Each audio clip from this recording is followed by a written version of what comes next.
All right, let's dive into something kind of spicy. We got this YouTube video you sent us. G-spot stimulation mastery.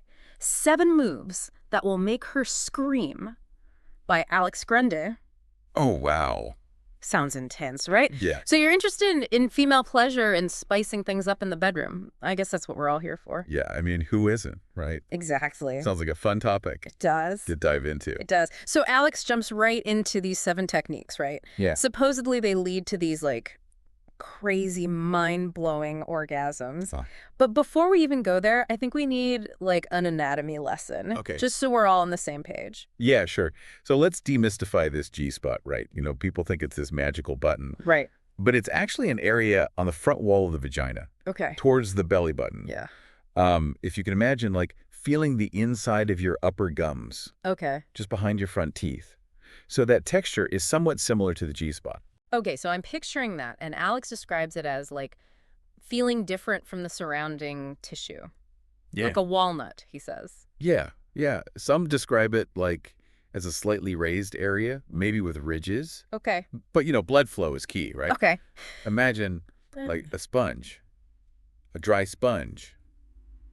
Not really effective, is it? Right. You need water. Right. So same with the G-spot. I see. So that's why he really stresses foreplay. Exactly. Like, don't rush into things. Yeah, exactly. Rushing into things is like trying to speed read a novel. You know, you miss all the good stuff. Right. You miss all the nuance. Exactly. And excitement and build up. Exactly. Take your time, build anticipation, allow her body to respond naturally. Okay. That's where the magic happens. So patience is a virtue. Yeah, Especially in the bedroom. especially. So enough with the build-up. Let's get into these 7 techniques. Okay. Number 1, he says soft tapping, Okay. which, I mean, I think it's pretty self-explanatory. Yeah, pretty much. What is that? Imagine like using your fingertip to gently tap on the G-spot, almost like you're, testing a cake Okay. to see if it's done. Yeah. Key is starting slowly and paying attention to your partner's response. He's big on that. Gauging her reaction, Yeah. adjusting accordingly. Which is vital for all of these techniques, by the way. Okay. It's a dance, not a solo performance. Right. You're leading, but she's guiding you with her response. I like that analogy. Yeah. Okay, number 2, come-hither motion, Oh, yeah. which sounds a bit more suggestive. Indeed. What's going on there? This technique involves, like, using your finger pads to gently stroke or tickle the G-spot. Okay. Think. Light teasing touches, not a firm grip. Right. Remember, we're aiming for pleasure, not pain. Right, and he emphasizes, like, pads of your fingers, not your nails. Absolutely. Which makes sense. Right. It's about creating a sensual experience. Oh. Now, what's interesting about this technique is it might not actually directly lead to an orgasm, Okay. but it serves as a fantastic warm-up, like building anticipation and arousal. So setting the stage Exactly. for the main event. Okay, Exactly. indirect teases. He talks about that. Okay. So now you're focusing on stimulating the areas surrounding the G-spot. Right. Kind of like, I guess, exploring the outskirts of a hidden treasure map. Yeah. Good way to put it. He talks about, like, 11.00 and 1.00 positions, Quote. saying they're packed with nerve endings. Yeah. Spot on. Imagine a clock face, right? Okay. At the entrance of the vagina. Okay. The 11 and 1 o'clock positions would be on either side of the G-spot, closer to the front. Okay. And yeah, these areas are very sensitive Right. and can really amplify arousal when stimulated. So you're basically creating a symphony of sensations. Yeah, exactly. Layering and exploring what feels good. Okay. Again, communication is key. Right. Ask your partner what they enjoy, Right. where they want you to focus, what kind of touch they prefer. Okay. Technique number 4, anchoring. Okay. This is where things start to get a bit more focused. Yes. Right. What is that? Yeah. Now we're transitioning from exploration to more direct stimulation. Okay. It's about finding that sweet spot on the G-spot and applying consistent rhythmic pressure with, like, 2 fingers. He likens it to, like, anchoring your fingers Okay. in place. And he's adamant about, like, a steady rhythm, steady pressure. Yeah. Don't get too eager. Exactly. Think of it like playing a musical instrument. Right. You need to find the right tempo, Yeah. the right pressure to Right. create a harmonious melody. Rushing or being too forceful can really throw off the rhythm. Right. So it's that perfect balance between stimulation and sensitivity. Yeah, precisely. Yeah. And now one thing I'd like to add here is, Alex portrays this anchoring as this amazing technique, but it's important to approach it with caution. Okay. You know, the G-spot can be sensitive. Yeah. And too much pressure can cause discomfort or even pain. So it's not about pushing through any discomfort. Absolutely not. If your partner winces, Mm. pulls away, or their breathing becomes like shallow or erratic, Okay. that's a clear sign to ease up or try a different approach. Right. Communication's key. Yes. Verbal and nonverbal. Okay, number 5. Side to side. Okay. This one sounds like it could be really pleasurable. It can be, yeah. What's going on there? So instead of an up and down motion, you're moving your fingers horizontally Okay. across the G-spot. Yeah. Either like over the entire area or focusing on a specific point with more pressure. And he even suggests like combining this with like stimulating the clitoris with your thumb, Yeah, yeah. which I mean that sounds pretty intense. That can be very intense, yeah. Right. Yeah, it's all about layering those sensations. It's okay. But again, check in with your partner. Right. What feels amazing for one person might be too much for another. Right. So it's not following a script. It's about creating a personalized experience. Exactly. Now, are you ready for technique number 6? Hit me. Okay, this is called up and down, and it's the one he associates with squirting orgasms. Okay, squirting, that's definitely something you don't hear every day. Right. So what exactly is that? So squirting, or female ejaculation, Okay. is the release of fluid during sexual arousal. Oh, okay. Now, not every woman experiences this, Okay. and that's perfectly normal. Okay. It's a physiological response that involves the Skene's glands, which are located near the urethra. Okay, so it's not urine as some people might think. It is not urine. Okay. Correct. It's a different fluid altogether. Okay. And, while Alex makes it sound like this technique is a guaranteed ticket to squirting, Right. it's important to remember that everyone's body responds differently. So manage expectations. Yes. Right. Okay, so what's the technique? The technique itself involves a more vigorous up and down motion, covering a wider area of the vaginal walls, including the G-spot. Okay. So think, a faster pace, more pressure. So he suggests a faster pace and more pressure with this one. Any words of caution there? Yeah, definitely. Remember, what might feel good to you might not feel good to your partner. Right. Right. So start slowly. Yeah. Pay attention to her cues. Yeah. Adjust your technique based on her response. Okay. And have some towels handy, just in case things get a bit messy. Always good to be prepared. Yes. Okay, we've arrived at the grand finale. Here we go. Technique number 7, double blended orgasm. What is he trying to blend? Okay. The idea is to combine G-spot stimulation Okay. with clitoral stimulation, Okay. aiming for a simultaneous climax. Good. It's about creating a symphony of sensations. That's okay. Stimulating different erogenous zones to really intensify the experience. Okay, and this is the one he claims will lead to the, like earth-shattering, leg-shaking orgasms. Yes, that's the one. He was talking about at the beginning. That's right. Right. That's his claim. So, I mean, is there any truth to that? So there's no scientific evidence Okay. to support the idea of double blended orgasm being superior to any other types of orgasm. Okay. But the concept itself highlights the power of combining these different types of stimulation. Right. Right. So it's about exploring what works for you and your partner, Absolutely. as opposed to chasing after some mythical orgasm. Exactly. It's about creating an experience that feels good for both of you. Okay. And this is where communication becomes even more crucial. Yeah. You need to be in sync, Yeah. paying attention to each other's cues and adjusting your techniques accordingly. So it sounds like this one's more about teamwork than anything else. Absolutely. It's about teamwork. Now, he mentions that, like, G-spot orgasms or even squirting orgasms can trigger strong emotions, right? Yeah. He talks about tears, screams, even surfacing past trauma. Okay. That's pretty intense. That is pretty intense, yeah. So what's going on there, like, physiologically? Well, think about it. The G-spot is located in a very sensitive area, Right.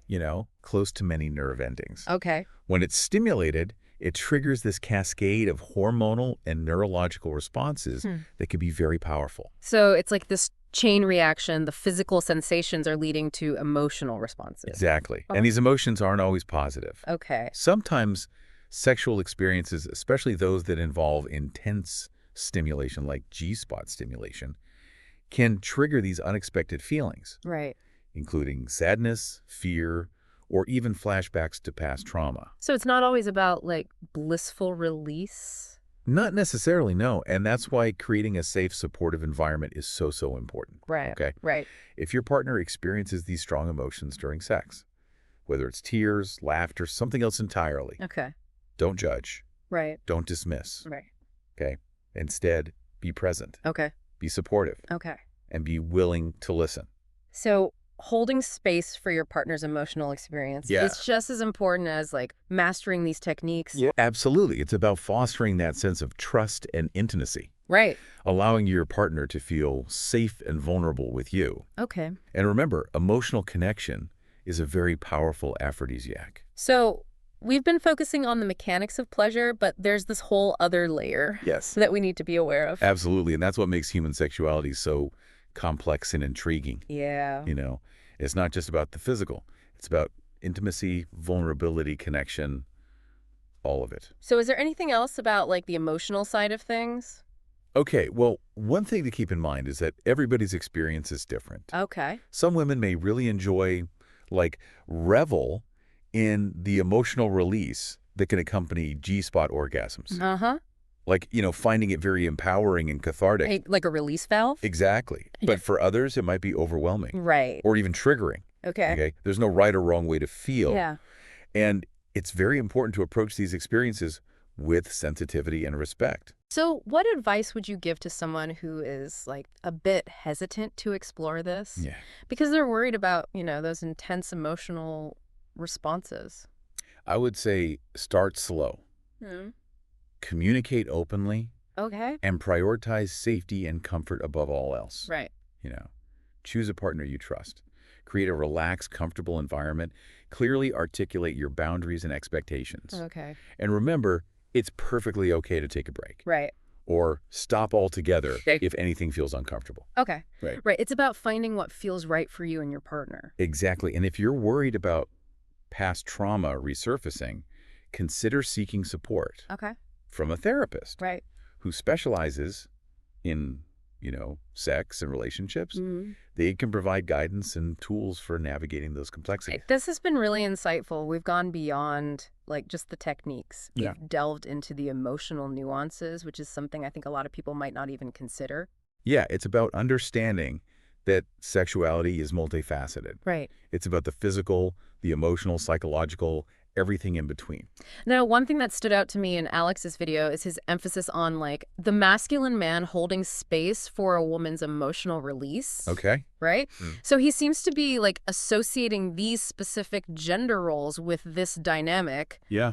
What are your thoughts on that? That's where things get really interesting, right? Yeah. While Alex's perspective might resonate with some, it's important to remember it's just one viewpoint, shaped by his own experiences and beliefs. And I think it reflects like a more traditional view Okay.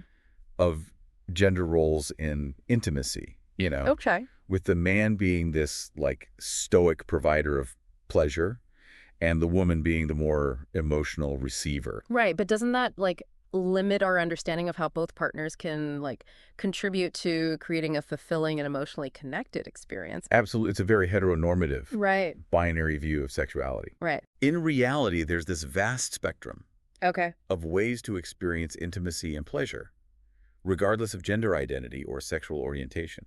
So how can we move beyond like these limiting stereotypes? Well, it starts with challenging our own assumptions and biases. Okay. Ask yourself, where did these ideas about masculinity and femininity come from? Right. Do they serve me and my partner? Yeah. Are they limiting our ability to fully express ourselves and experience pleasure? Those are powerful questions. Yeah. Right. So it's about being mindful of the messages we've internalized Exactly. and choosing to create like a more equitable and fulfilling dynamic. Exactly. And it's about recognizing that pleasure is a shared responsibility. Okay. It's not just about one partner giving pleasure to the other. Right. Yeah. It's about exploring together, Right. communicating openly, and creating a space where both partners feel safe and empowered to express their desires. I love that. Pleasure is a shared responsibility. It takes the pressure off one person being like the expert. Exactly. And it opens up the possibility for like this mutual exploration and discovery. Exactly. So we've covered a lot of ground Yeah. in this first part. Yes, we have. From the anatomy and the techniques to emotional complexities, even like the societal norms Yeah. that shape our understanding of this. It's about peeling back the layers, Right, challenging assumptions, right. embracing this multifaceted nature of human sexuality. And remember, this is just the beginning. We have so much more to explore in the next part of our deep dive, Yes, we do. including delving deeper into Alex's techniques, Yeah. discussing potential risks and considerations, Mm-hmm. and addressing some common myths and misconceptions surrounding the G-spot. Stay tuned. You're just getting warmed up. Welcome back to our deep dive into the world of G-spot stimulation. We've already covered a lot of ground, Yeah. but Yeah. there's still so much to explore. Absolutely. Now, before we get too deep into like the philosophical stuff, I want to circle back to Alex's techniques. Okay. We touched on them briefly, Yeah. but I'm curious to hear your take on each one, particularly any potential downsides or risks that Alex might not have addressed in his video. Okay, great question. Yeah. It's important to approach these techniques with a critical eye, understanding that what works for one person might not work for another. Right. Okay, so let's start with soft tapping. Okay? Seems like a pretty gentle and straightforward technique, Yeah. but are there any potential downsides to be aware of? Even with a technique as seemingly simple as soft tapping, there's always a chance of causing discomfort if it's not done carefully. You know, the G-spot, while often pleasurable when stimulated, can also be sensitive, Okay. especially if someone is new to this type of exploration. So it's really about finding the right pressure and rhythm. Exactly. It's like learning to play a new instrument. You wouldn't just start banging on the keys. Right. You'd start slowly experimenting with different touches and pressures to find what sounds best. That's a great analogy. And I imagine communication is crucial here. Oh, absolutely. Verbal and nonverbal cues are your best guide. Pay attention to your partner's breathing, their body language, and any sounds they're making. Encourage them to tell you what feels good and what doesn't. Okay, so moving on to the come-hither motion, Okay. which involves gentle stroking or tickling of the G-spot. Any potential downsides to this one? One thing to keep in mind is that the G-spot is located on the front wall of the vagina, which can be a bit tricky to access, especially if someone has a tilted uterus or a shorter vaginal canal. So anatomical variations can play a role. Absolutely. Yeah. It's important to remember that not everyone's anatomy is the same, and what feels good for one person might not feel good for another. It's all Yeah. about experimentation and finding what works best for you and your partner. Now, Alex talks about indirect teases as a way to warm things up, Right. focusing on stimulating the areas around the G-spot. He mentions the 11.00 and 1.00 positions as being particularly sensitive. Can you elaborate on that a bit more? Sure. If you imagine the entrance of the vagina as a clock face, the 11.00 and 1.00 positions would be on either side of the G-spot closer to the front. These areas are rich in nerve endings and can definitely enhance arousal when stimulated. Oh, okay, I'm picturing that. So it's like creating a wider field of sensation rather than just focusing on one specific spot. Exactly. It's about building anticipation and teasing those nerve endings before moving on to more direct G-spot stimulation.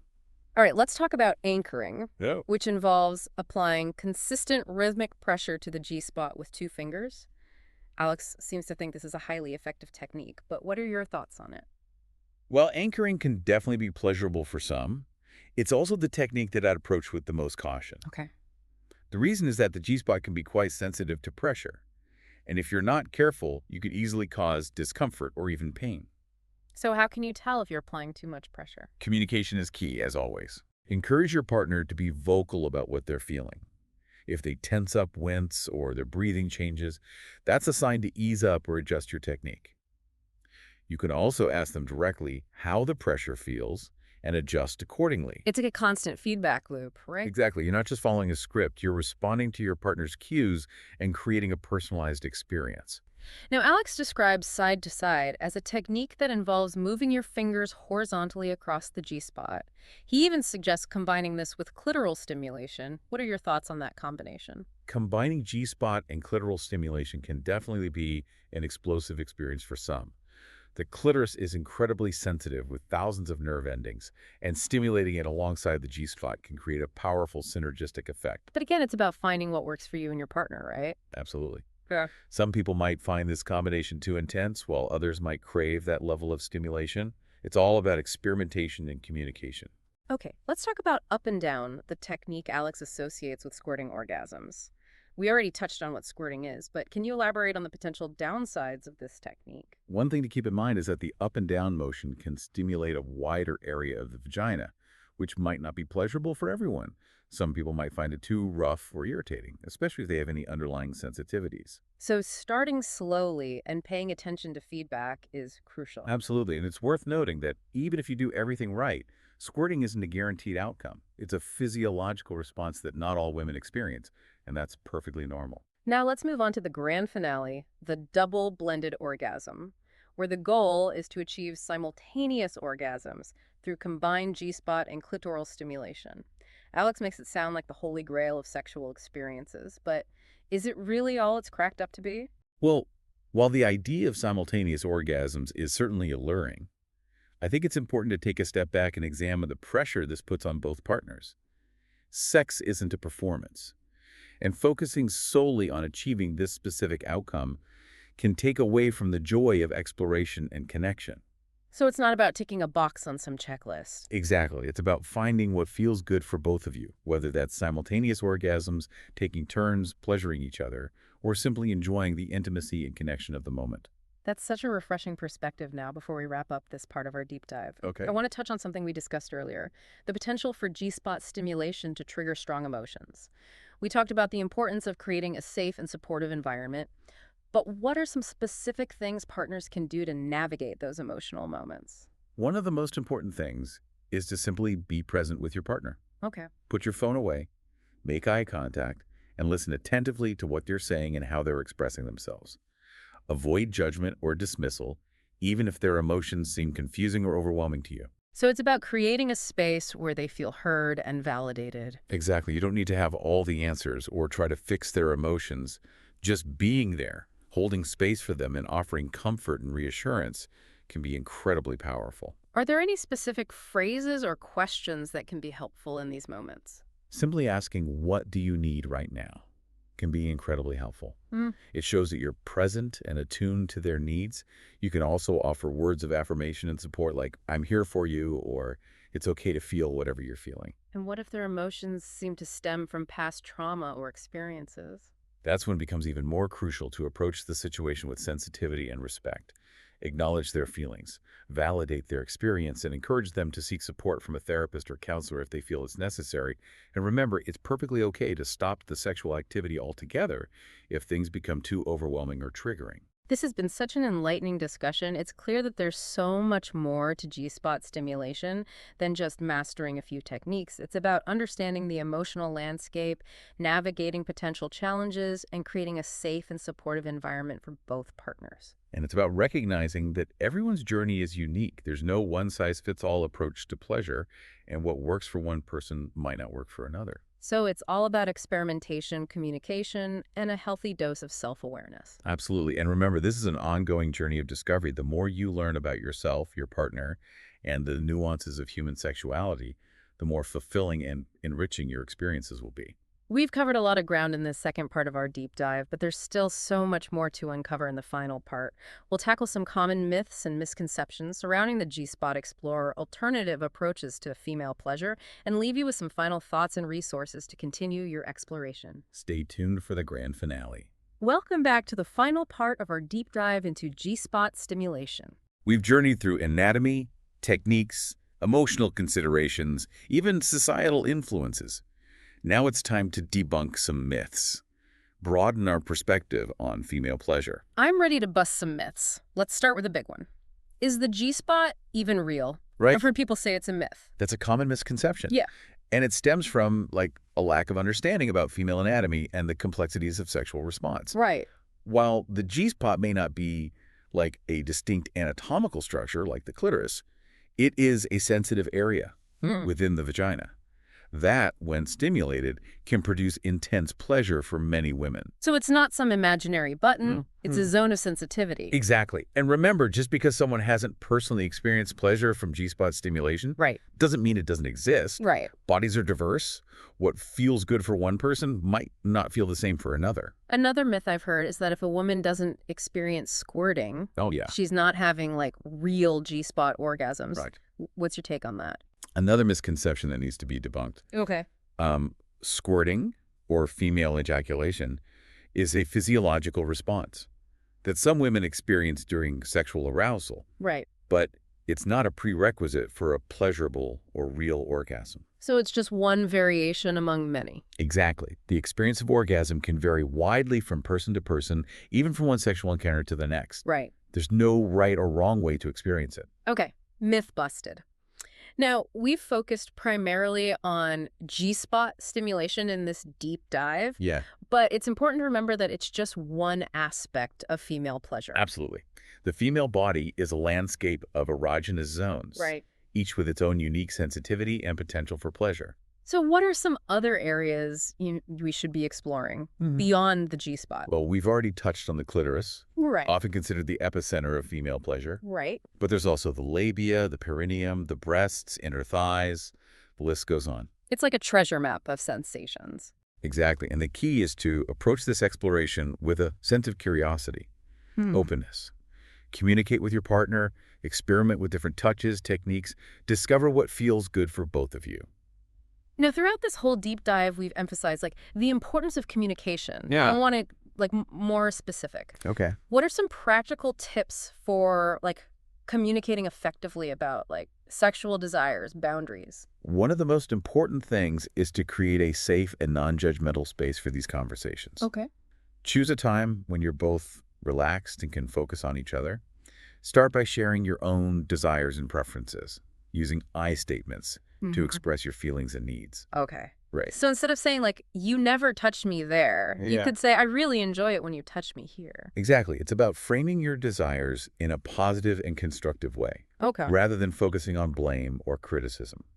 And remember to listen attentively to your partner's responses, validating their feelings, acknowledging their perspective. What about dealing with situations where you have different preferences, desires? That's where compromise and negotiation come in. Right. It's about finding that middle ground that works for both of you. Yeah. And remember, it's okay to have different levels of desire or to enjoy different things. Right. The key is to communicate openly and respectfully. And if you're struggling to communicate effectively on your own, are there any resources? Absolutely. There are many fantastic books, websites, even apps Wow. dedicated to improving communication in relationships. Okay. You can also consider seeking guidance from a therapist or counselor who specializes in sex and relationships. Right. They can provide valuable tools and strategies for navigating those conversations. Well, this has been quite the journey. It has. We've covered so much ground, from the anatomy of the G-spot to the complexities of communication, emotional intimacy. It's been great. It has been a pleasure exploring this topic with you and our curious listener. We've debunked myths, challenged assumptions, and hopefully empowered you to approach your own sexuality with a renewed sense of curiosity, confidence. And remember, this is just the beginning of your exploration. It is. There's a vast and fascinating world of pleasure waiting to be discovered. Absolutely. Keep learning, keep experimenting, and most importantly, keep communicating. Enjoy the journey.